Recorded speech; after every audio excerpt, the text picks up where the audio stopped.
Lord answered Job out of the storm. He said, "Who is this that darkens my counsel with words without knowledge?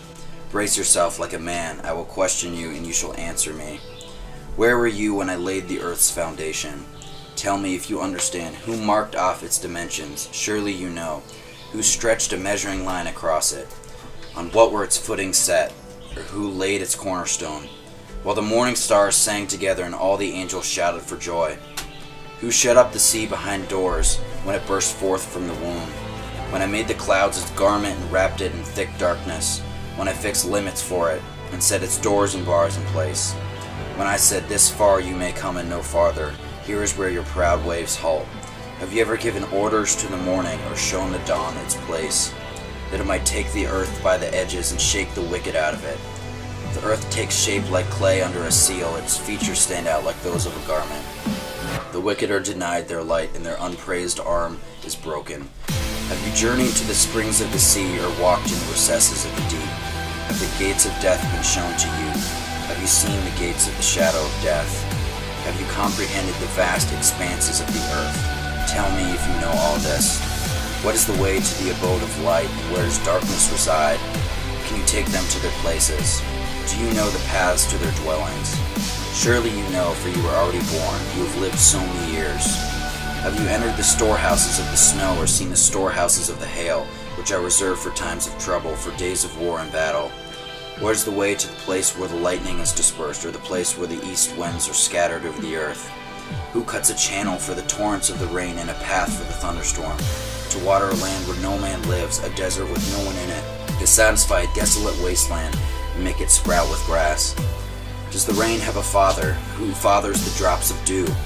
From whose womb comes the ice, who gives birth to the frost from the heavens? When the waters become hard as stone, when the surface of the deep is frozen? Can you bind the beautiful Pleiades? Can you loose the cords of Orion? Can you bring forth the constellations in their seasons, or lead out the bear with its cubs? Do you know the laws of the heavens? Can you set up God's dominion over the earth? Can you raise your voice to the clouds and cover yourself with a flood of water? Do you send lightning bolts on their way?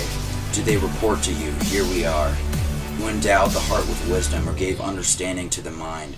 Who has the wisdom to count the clouds? Who can tip over the water jars of the heavens, when the dust becomes hard and the clods of earth stick together?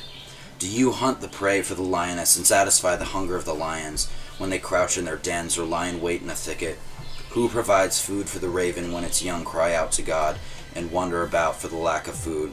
Do you know when the mountain goats give birth? Do you watch when the doe bears her fawn? Do you count the months till they bear? Do you know the time they give birth? They crouch down and bring forth their young. Their labor pains are ended. Their young thrive and grow strong in the wilds. They leave and do not return. Who let the wild donkey go free? Who untied his ropes? I gave him the wasteland as his home, the salt flats as his habitat. He laughs at the commotion in the town. He does not hear a driver's shout. He ranges the hills for his pasture and searches for any green thing. Will the wild ox consent to serve you? Will he stay by your manger at night? Will you hold him to the furrow with a harness? Will he till the valleys behind you? Will you rely on him for his great strength? Will you leave him your heavy work to him? Can you trust him to bring forth your grain and gather it in your threshing floor? The wings of the ostrich flap joyfully, but they cannot compare with the pinions and feathers of the stork. She lays her egg on the ground and lets them warm the sand, unmindful that a foot may crush them, that some wild animal may trample them. She treats her young harshly as if they were not hers. She cares not that her labor was in vain, for God did not endow her with wisdom or give her a share of good sense. Yet when she spreads her feathers to run, she laughs at horse and rider. Do you give the horse its strength, or clothe its neck with a flowing mane? Do you make him leap like a locust, striking terror with his proud snorting? He paws fiercely, rejoicing in his strength, and charges into the fray. He laughs at fear, afraid of nothing. He does not shy away from the sword. The quiver rattles against his side, along with the flashing spear and lance. In frenzied excitement, he eats up the ground. He cannot stand still when the trumpet sounds. At the blast of the trumpet, he snorts. He catches the scent of the battle from afar, the shout of commanders in the battle cry. Does the hawk take flight by your wisdom and spread his wings toward the south?